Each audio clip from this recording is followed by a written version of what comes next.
તો જામનગરમાં Hapa marketing yard પાસે નવનિર્મિત પુલના બિનસત્તાવાર લોકાર્પણ ન થતા કોંગ્રેસના કાર્યકરો વિરોધ પ્રદર્શનમાં જોડાયા હતા।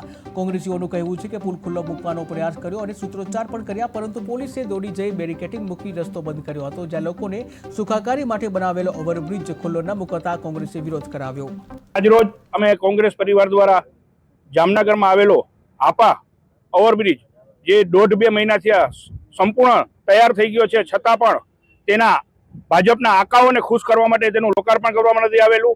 અગાઉ મેં પોતે પ્રિન્ટ મીડિયામાં પણ કીધું હતું કે જો આટલા દિવસમાં આ બ્રિજનું લોકાર્પણ કરવામાં નહીં આવે તો અમે કોંગ્રેસ પરિવાર દ્વારા પ્રજાને સાથે રાખીને બ્રિજનું લોકાર્પણ કરશું। અમારા સાથી સભ્યોએ પણ લેખિતમાં કમિશનર સાહેબને જાણ કરેલી છે કે બ્રિજ કમ્પ્લીટ છે તો શું કામ નહીં?